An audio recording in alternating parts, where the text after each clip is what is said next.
Ye kabaja jaalata wazaare kabbaan nigigiraalee afaan amaariyaa namni alaabaa oromoo jaalattu namni ba alaabaa oromoo jaalattu laayik goota viidiyoo kana maa jedhe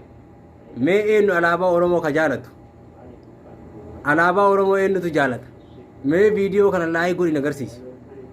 eenyu mee alaabaa oromoo ka jibbu dislaayik godhi agarsiisi namni alaabaa oromoo jibbisu dislaayik godhi oromoo caalaamo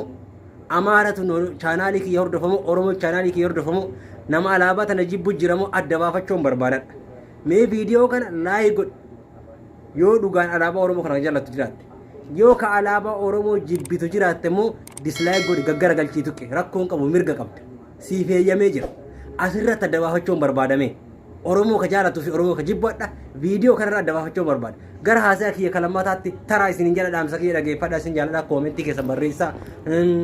yeroo gabaabaa chaanaalii kanarra waan haaraa qabadhee dhufuu edaa qophiidhaan na eegaa isin jedhe isin jaaladha ilmaan oromoo bakka jirtanii naa jiraadha horaa bula laayik godhaati nagarsiisaa dislaayikiin caalaa diina garaa gubaa isin jedha alaabaa keessanii faayama. Assalamu alaikum wa rahmatullahi wa barakatuh. Shaamizi Jawwe Three Jawar Muhammad, Three Bakale Garba, Three Hamza Borana, Three. Inshallah, Three. Abbam Biyajara.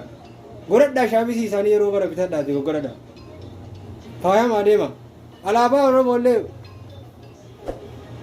Fayama Sininja, kind of Fayama Dema and Tainati. Fayama, Alaba Oromotin, Fayama, Sena Kesan Fayama, Ada Kesan Fayama, Duda Kesan Fayama. Goota keessaniin faayama ofiin boona akka naftanyaan alaabaa oromoo of duuba kaatti deemti yeroo mara obboleeyyan kiyya naftanyaan alaabaa of duuba hin dhabne nu yeroo mara yoo liibii waraam alaabaa oromoo ofirraa hin qabnu shaamisii ofirraa hin qabnu yoo tikitook irra sirbinu alaabaa oromoo ofirraa hin qabnu shaamisii waan gootummaa keenya ibsu waan aadaa keenya ibsu waan duudhaa keenya ibsu waan seenaa keenya ibsu waan oromummaa keenya ibsu waan biyya keenya ibsu waan goota keenya ibsu waan eenyummaa keenya ibsu qabaachoo qabnaa godhachoo qabnaa isinitti beera yeroo baay'ee jechuudha kanaafu ana maanta akkanatti faamee yoo deemu natti tola jechuudha eenyummaa kee yoo naftanyaa yoo agartu rifatti naftanyaa sirritti rifatti miti sirritti rifatti lafa ol qabatu hin dhuufte tokko na agarratti godhe dhuufu hin rifatti oromota sodaatanii in alba'anii siin jedhe kanaafu ilmaan oromootiyyaa aadaa keessaniin faayama seenaa keessaniin faayama eenyummaa keessaniin faayama biyya keessaniin boona oromiyaan boona oromiyaa waan dhabnee buna albuuda warqii shaakkisu wanni seen hin dhabne hin jiru paarkileen isiin hin qabne hin jiru biyya keessaniin boona mataa ol qabadhaa jiraadhaa isiniin jedha alaabaa oromoo takkatti bitadhaa of biraa qabaadhaa shaamisii alaabaa tana uffadhaa of biraa qabaadhaa jawwee keessan asii godhadhaa ka booda isin bulchuu deemu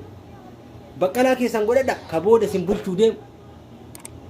Amza Borana godhadha ka booda isin bulchuu deemu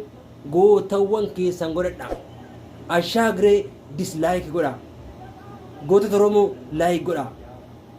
mee isin argaa warri oromoo jaalatan hundi keessanuu viidiyoo kanarratti like kuma kudhan argachuun qabu akkana kanaafuu obboleeyyan kiyya isin jaaladha